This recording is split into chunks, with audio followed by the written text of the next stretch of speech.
exciting episode of Unzip, Reboot, and Leave URL podcast. Today, we have someone who's a founder of the Wellness Atlas. He's an engineer by trade, but now predominantly working in wellness space. And June is recognized as Men's Health Month, so we will predominantly talk on men's health. Please welcome Ankur Gupta. How are you, Ankur? Hi, Gautam. It's a pleasure to be here. Great talking to you today. Thank you. So, as your website says, a wellness lifestyle is much more than just being drug free or disease free. And on top of it, when we are talking about men's health, there are some other layers. Okay. So, we will explore on those things and try to give our audience how to see it differently and all these things. Okay. Typically, when people talk about, men's wellness or men's health, they usually talk about fitness and diet, muscle, all these macho things. How do you see it differently, or why it is necessary to see it differently now?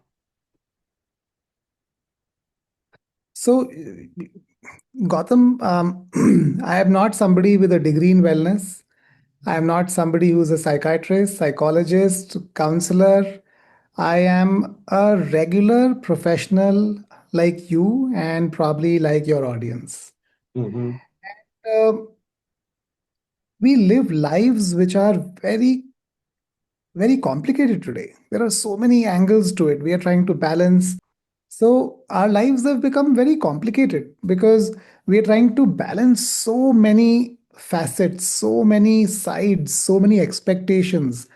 And I really believe that the life for any modern human being, man or woman or a child alike, is no longer as simple as it used to be when we were kids. I mean, 30, 40 years back. When we were growing up, life was very simple. People were aiming for um, there was gratitude and there was thankfulness for where they were because there was not much to really go around. But today we have a problem of plenty.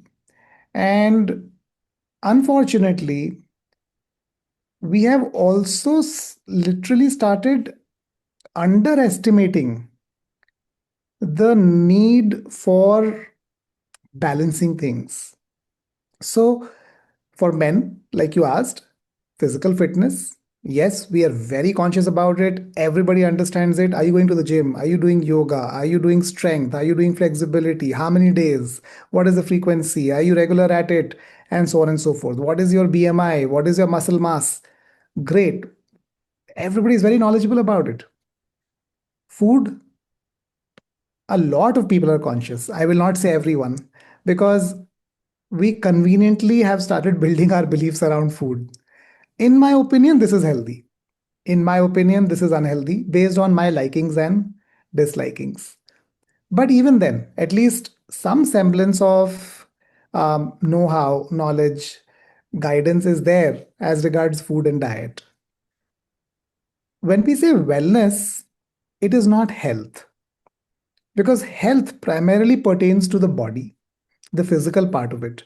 And for the physical part, exercise and food is great. Actually, it does the job to a large extent. Unfortunately, we are a human being. The human part is the physical, but the being part is non physical, right? And a better word to define wellness, in my opinion, so that we don't confuse, is well being. How do you rate your well being? How do I rate my well being? And it has got so many angles to it. I also may need to make sure that my emotional well being is in the right place, my financial well being is in the right place, obviously, physical, mental, spiritual well being. And the sum total of all this, in my opinion, is wellness. So if I have to ask someone and I ask them, how are you doing? If the answer is cut try, Yeah. it's okay. Those well-being is not where it should be. And isn't that the answer that we are getting from most people most of the time if they are candid and open with us? Yes. Yes. Do you think like people are coming out of it or still they are in shell? मेरे हिसाब से तो मतलब ज्यादा खुल के कोई बात ही नहीं कर रहा है इसको लेके, और there are some talks going. What is your experience? So the problem is, Gautam, that we all want to look good. And And typical middle class को और भी ज्यादा दिखना, मतलब अच्छा दिखना पड़ता है. एग्जैक्टली तो मेरा ऐसा सोचना है कि there aren't too many people left around us with whom we can really talk openly today. And that's the condition for all of us. See, you are living in Australia. That is not your hometown. I mean, the time when you were living in your native place, where if you were walking from home to the store, you would tell a hello and, shake hands with 20 people on the way, to a time now where you don't care what you're wearing, you don't care what you're doing because you know that nobody knows you anyways. In such a scenario, it is becoming more and more difficult to find somebody with whom you can have a deep conversation. That is the reality of it. I know friends, I know people who are discussing their mental confusions and doubts with ChatGPT. And they feel more secure in doing that because the ChatGPT is not judging them. It is not preaching to them. Gyan nahi de raha ChatGPT. And that is where we have reached. So you're right in your observation that we don't know whom to talk to about it.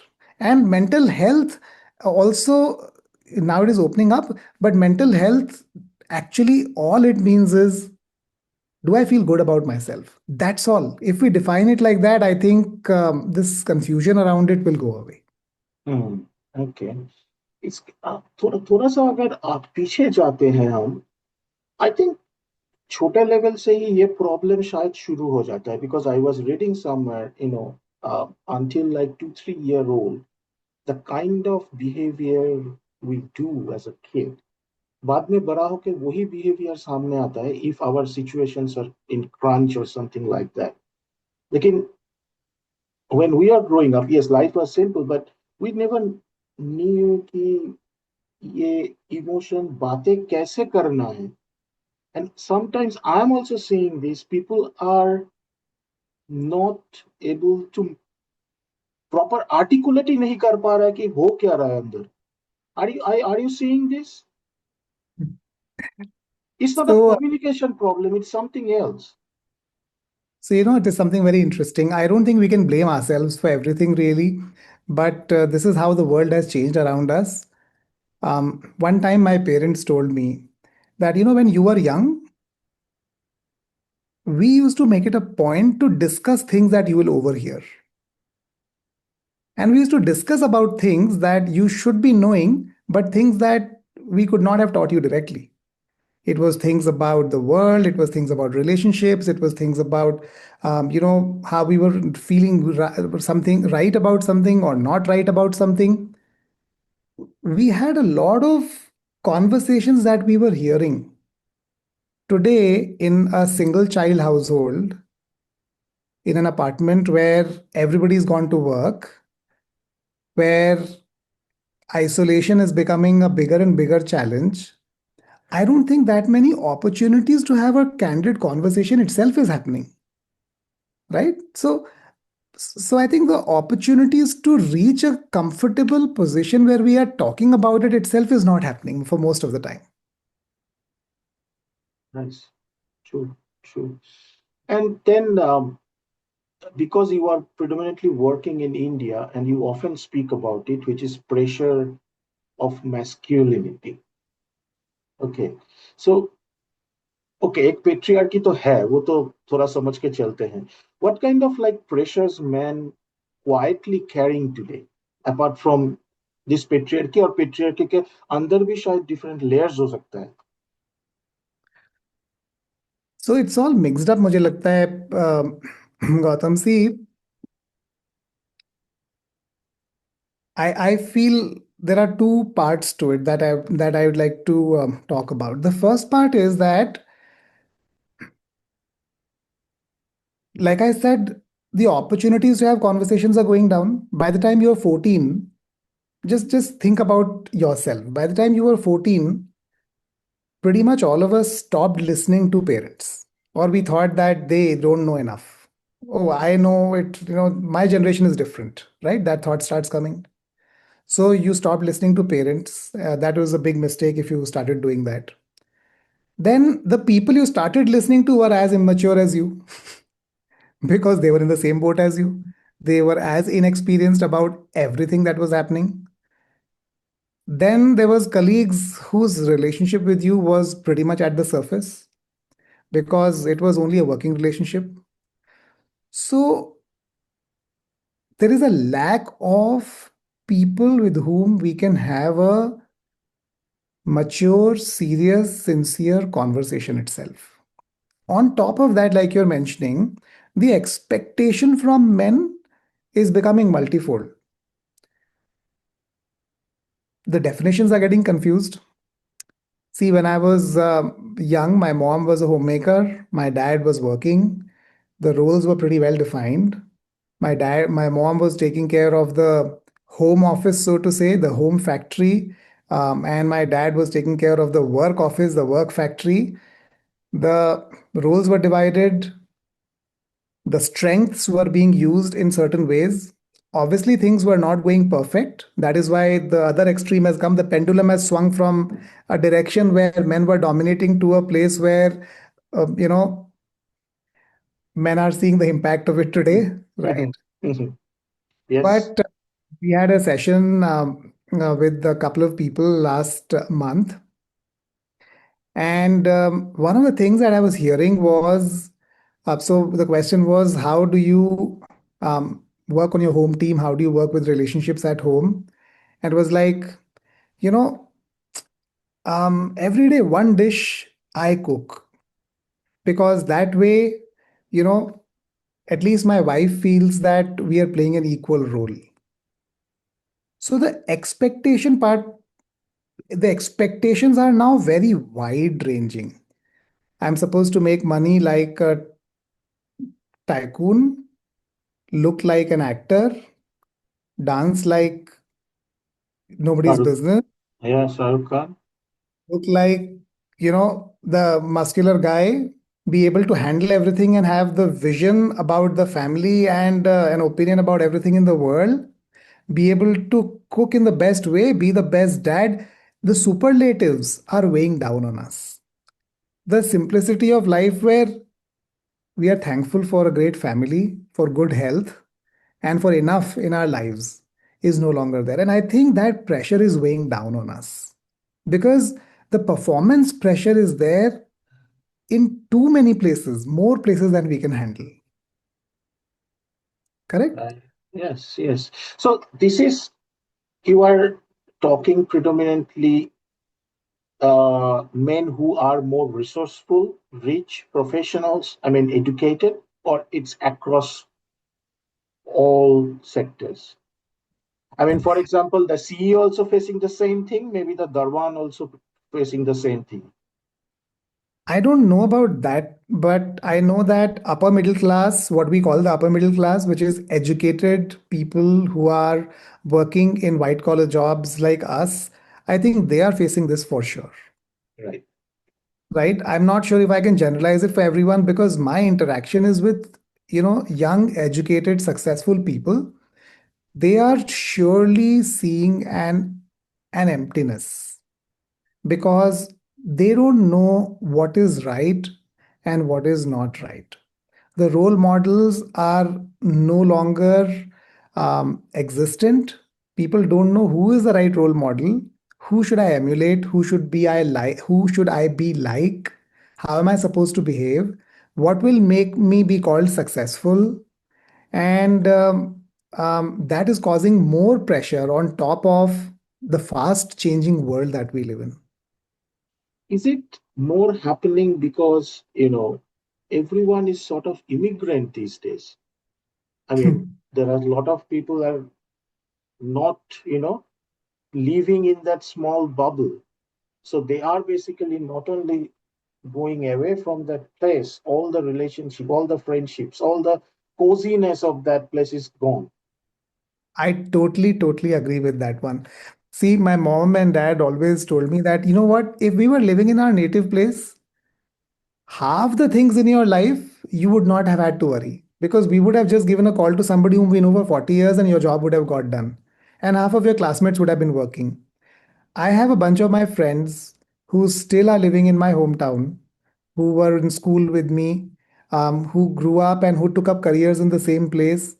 I think their lives are um, better in a way because those support systems, those anchors are still well established.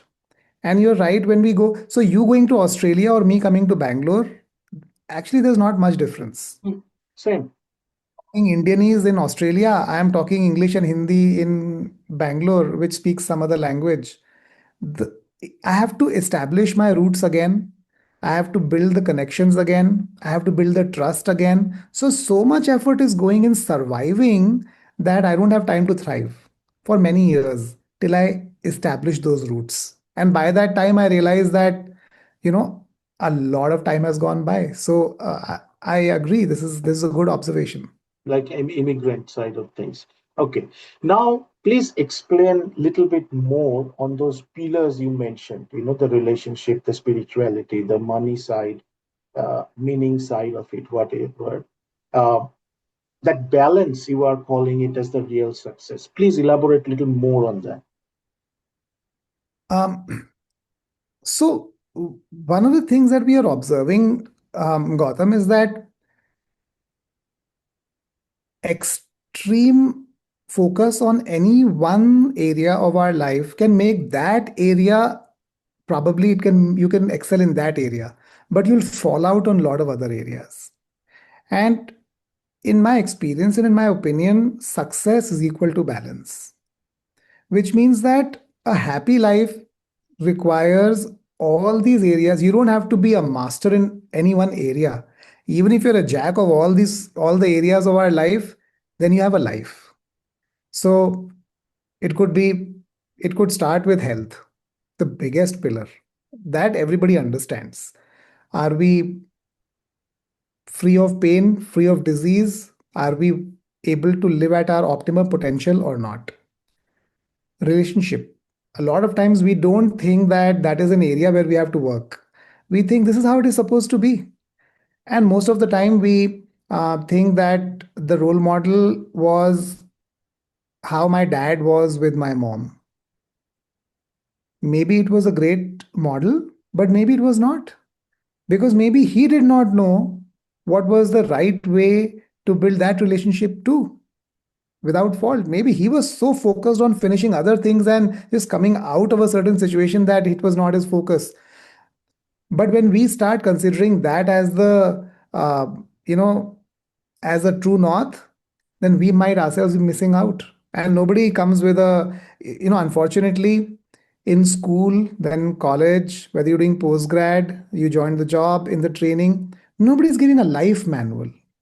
Everybody's giving a manual for everything. Even a washing machine comes with a 50-page or 100-page manual. But you marry, you get into a relationship, no manual. You go figure it out. Very complicated machinery, but you don't know what to do about it. Wealth, finances.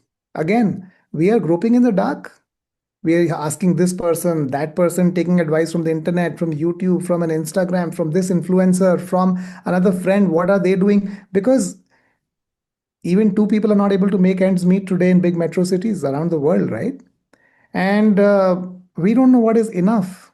A lot of times we don't need to be focusing more on increasing that part, but we don't know where to draw the line. And if all that is happening, we don't know if we are thinking right or not. It could be a spiritual grounding, it could be knowing what is right from wrong, it could be just being at peace, knowing what to say no to and what to say yes to. That's mindset, right? So I feel that unless you are working on all four parallelly, you cannot have a successful life. And the biggest multiplier in life is time, because that is one asset which is limited. Everybody has a limited amount of time. All these things grow with time. So if you spend 20 years only working on money, not on mindset, not on your relationship, not on your health, then that doesn't come back. You spend all that time building relationship, but you never worried about financial security. You never built a mindset. You never read a book. You never worked on. So none of these can wait. We have to figure out a way in which we are investing some amount of time every day, every week, every month into all the areas. Because then only when we look back, we feel, I think I'm doing good. I feel good. And I have well being because I'm moving forward in all these areas. I used to smoke. Okay, now I'm not smoking. So maybe I have done good thing. And when we are in college, one of my very good friend, he used to say, see, we have to have a disease, then only we will quit. Otherwise, there is no chance. Okay. That didn't happen in smoking, but because of my own depression journey, I kind of got into meditation and spirituality, if you call it. The question is, like, we have to have that much pressure cooker situation in our life to get into all those things, to realize how important they are. Because, like, theoretically, if you are teaching someone, I guess half of them, no one is like realizing how important these things are. But at the same time, Gautam, it has to be an inside out transformation. See, you realize that you needed it, and that's when you did something about it. I believe that everybody will get the right time in their life when they will make this decision from the inside. It doesn't matter how much we can shout from the rooftops, we can say this should be done, this is the need of the hour, but for some people that time comes very early. They realize at 24 that I need to create balance in life, I need to work on myself, I need to make sure that my life has a purpose, that I am truly successful. For some people, they are just keeping on copying someone else and then someone else and then someone else, and in the process they lose their identity, and after a while they are lost where to go and what to do, right? Right. But Right. I feel this is it's a intervention of the universe. It has to come in and bring us to a place where we start thinking, no, from today, I will create change in my life. You always talk about reflection. Okay. And first of all, little explain what reflection is, because I learned this reflection like, maybe mid 40, like early 40s. Okay. Before that, in Indian context, there was no such thing as such. So please explain a little bit on reflection and how that is actually helping, especially men in their journey.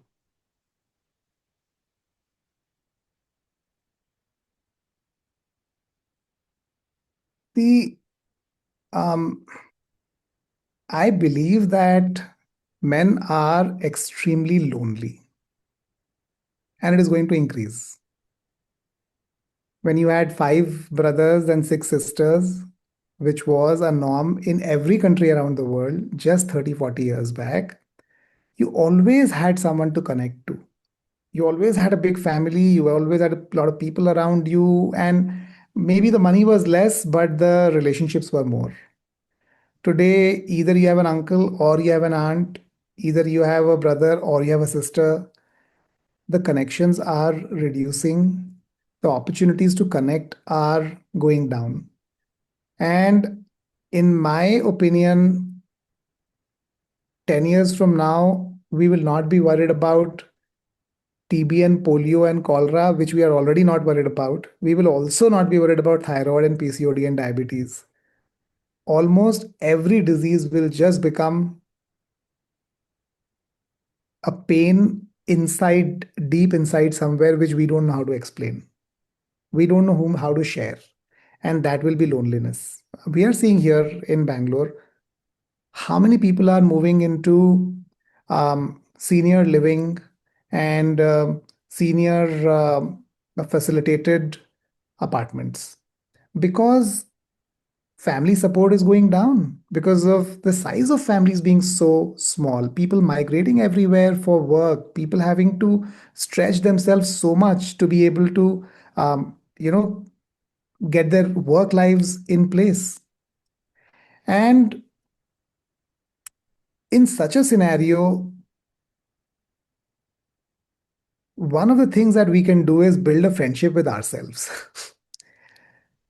The best friend that we tell everyone when we do our sessions in for we run a large club in men's wellness. We call it the Band of Brothers, and the whole purpose is for guys to get together every month, through the month, do things together, so that we realize that there is somebody else also who is on the same journey as me, who's on the same path as me. And just knowing that is, it feels great. It feels that I'm not alone on this journey. I'm not the only one who's doing some funny stuff and whose spouse is laughing at him, or who's not sure how to move forward in his career, or who's not sure whether they're making the right decision or not.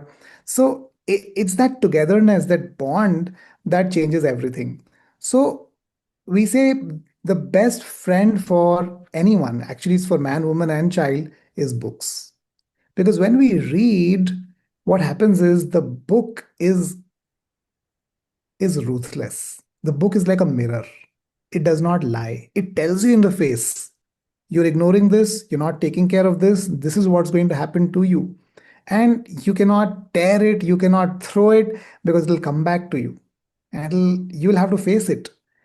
And when you start doing that, a simple habit like the habit of reading every day, obviously non-fiction, obviously something that can make us think, that habit gets us into the habit of reflection. We can be doing journaling. We can start, writing a blog, anything which makes us look back and think, if I had to redo this, what would I have done? Am I on the right path? Is this the right direction? It makes a world of a difference, because I believe that the universe starts talking to us and it starts showing us a path forward, opening up doors for us when we give it that time. When we relax a little bit, calm down a little bit, and say, I think I can handle it. Right? That's what I mean by reflection. Right, right. Okay. Now, I can talk about myself. Like, yes, I have Facebook. I am not too good in Instagram or other social media. And at one point of time, mid like 40s to 50s, those generations kind of slowly drifted away from social media. But I guess because of all other things, again, we are somehow sucked into it, maybe through YouTube or through shorts or some way or their feed from different angle. How, like 40 onwards, social media is affecting our life, in especially men. It is no different for anyone. It's worse for children. But I think it's a double-edged sword. Social media is the most amazing thing that I have found. If I can use social media, but if I abuse social media and I let social media use me, then there is a problem, I feel. So I have created massive networks through social media, connected with people through social media, stayed in touch with people through it. But the day it starts taking control over me, then it starts driving me. The algorithm starts driving where I go, what I think, how I behave. And I think that is where the problem is. One of the experiments we did do is that when we get together in our men's club, everybody's supposed to put their phones outside the room. And the first time that happens, it is very uncomfortable. Because when did it last happen that you put your phone away from your phone was taken away from you for 3 hours? You can part with it for 5 minutes, 7 minutes, 10 minutes. They say that maximum time between two unlocks of the phone is 16 minutes for anyone. We cannot live beyond it. We have to check. There's a compulsion from inside. So when we do that for the first time, people feel extremely insecure, as if, they're they don't know what will happen in the next couple of hours. But when they get engaged, when they get involved and busy with something that is interesting to them, that day they come out and feel, man, I never thought that I can live away from a device for 3 hours, 4 hours, 5 hours. And I think if we can start building that mental muscle piece by piece, I think we can get freedom from this new kind of a slavery that all of us are into today. Right. So that means it's with all these resources, it seems like we as a human being have to be more and more in control of our, we have to take control of our own life. Absolutely. It's not I like you just can't let it happen. I think all of us know that. There's nobody who does not realize it. It's just that we don't know what to do about it and how. Yeah, yeah, that is true.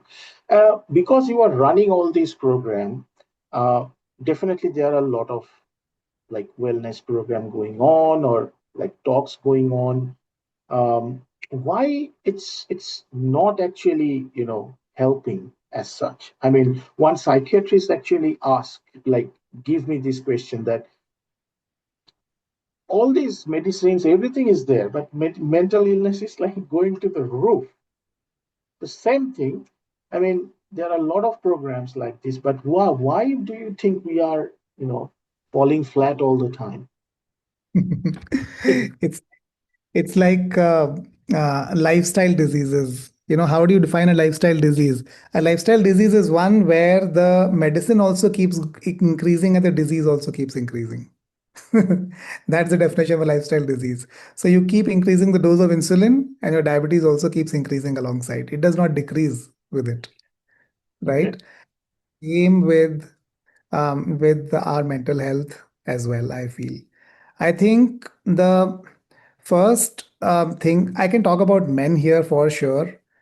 We are very action oriented. You know, give me just an idea and I don't know what to do about it. And I've seen this happening practically. I'll tell you, the most funny way in which I see this all the time is relationship with a partner. It's because this is something which is an everyday thing, right? Men uh, and a man and his wife. This is the closest relationship. This is the most engaging part of our lives, really. So, you can say that, build a great relationship with your partner, because that is how you can bring peace in your life and you can be happy. But you know how it is to a guy? Okay, great relationship is good. Tell me what to do. So I need to I need to know the one, two, three, and four. So you say, you should she should know that you remember her, because that is what makes her feel secure. Okay, very nice. What should I do for it? When you go to office, make sure you call her and ask her, hey, I was just remembering you. And that's enough. Oh, this one I can do. So now I got an action item. That is that is what most of us are. We want clear action plans for everything, and then life is very simple for us. We are super awesome in execution. We are super awesome once we have a game plan. But if you give me a vague idea, a vague goal, which is somewhere in the air, I don't know how to implement it. I don't know what to do about it. And I think this is one of the reasons why a lot of mental wellness programs are failing. Because you can come and give me a lot of theory, you can come and tell me a lot of beautiful ideas, but I don't know what to do about it today evening once I reach home. You have to tell me what do I do about it tomorrow morning. Tell me the list of things I need to do every day. I will do them. I will make sure they happen. In my opinion, this is one thing that is lacking. I call it actionable wellness, because wellness by itself does not mean anything. Give me an action which I need to do, and I will do it. And I believe one of the ways in which to do it, in which at least we are doing it, is we are helping people pick up a habit and build a streak on it. Because if you do something for 30 days, you internalize it, you build it for 90, you do it for 90 days, it's yours forever. The habits don't have to be like wake up at 5 in the morning, drink 8 glasses of water. Yeah, these are physical habits. They can even be listen without responding for 10 minutes to the person with whom you're talking. It could even be something like write your goals every day. It could even be like don't judge people when you meet them for the first time. Right? All of these together, they're actionable habits, right? You tell me to do this every day, I can do it, it becomes mine. Now it's an asset for me. I own it and I can build on it. And it's one step, one more step, one more step. I think that is where we are today. You tell me a step by step approach and I can make it happen. मेरे को एक स्वामी जी ने ये बोला था कि he was mainly talking about the education things, but whatever is ये analogy भी शायद चलेगा उधर. He said if you are cooking something, you put all the ingredients and then put it down. It's not cooked. You have to put all the ingredients and let it leave it like that, so that it can mix. The magic happens then only. So all Yeah. these things you have to like internalize it, you have to contextualize it, and then only, you know I have to call my wife 10:15. Yes, that is a task, but there is some context behind it, So right? when I find the right environment, if I have a way in which I can start picking up these things, then I don't feel lost. I don't feel like it is too far. I don't feel like I I'm confused. I don't know what to do about it. So I think somebody needs to break it into those pieces for us. And I think then these all these attempts at mental wellness, at wellness per se, will start becoming more successful. In your band of brothers, when all these men are coming, I'm guessing they don't know each other. Then they like reflecting their life and talking to all these people, and I'm sure they are having, some of them are having very good relationship from then on, right? The reason I'm asking it, a lot of people actually kind of like don't like to acknowledge that friendship or this kind of deep relationship can happen anytime. In my experience, it is. What is your take on this? See, when we start with anything, we come with our doubts because maybe we don't have great experiences from the past. Maybe our trust levels are very low with people around us. It could be many things. But when we see somebody talking from their heart, when we see somebody else on their journey, it does touch us deep inside somewhere. One of the rules that we follow is that you cannot blame someone else for any of the problems that you have. If it is to be, it is up to me. It has to start with me. What am I willing to do for it is the only thing that we will talk about. I wish they did this. I wish they did that. I wish my boss did that. I wish my neighbor did that. I wish my wife did that. I wish my kids did that. It doesn't help. You can't control it. And when everybody starts talking from a point of this is what I am doing, it changes the whole thing because it's not, they don't hear you should do this. See, I don't like it when you come and tell me you should do this, or you tell me what you are doing about it. And I think that's right, maybe I should also think about this. So I think that puts the guards down and it increases the acceptance for us that we can change and we can do something about it. We are empowered. We are almost like end of our conversation. So the last question. So if a man wanted to take one step today, okay, no talk, not talk, just action, what would you suggest? I would suggest start buying books. Go to Amazon, just type anything that is on your mind. You will find a book on it. Start buying. Buy more, read less. Buy so much that you can never finish it. Don't worry about it. Don't think that unless I finish this book, I'll not go to the next book. Don't think, oh, I'm not good at reading. Don't worry about it. Buy as if you love alcohol, how do you buy alcohol? Buy books like that. If you like clothes, how do you buy clothes? Buy books like that. Just go the reverse order, push yourself to do this. When you see that stack lying there, it will lie there one day, you will hate it. It'll lie there 1 week, and you will say, maybe I should pick something and see what is there in it. It'll lie there for 1 month, and you will start skimming through it. You might not like it, but I have a belief that the universe has a way of reaching out to us through the right book at the right time, provided you open that door. So, my suggestion for everyone is fix a budget, start buying books. What is the worst that can happen? You will never read them and they'll go waste. It's worth the risk. Because if this one habit you can inculcate, one day you will find something that will start moving you and you'll start on a journey. And trust me, that journey is not going to end.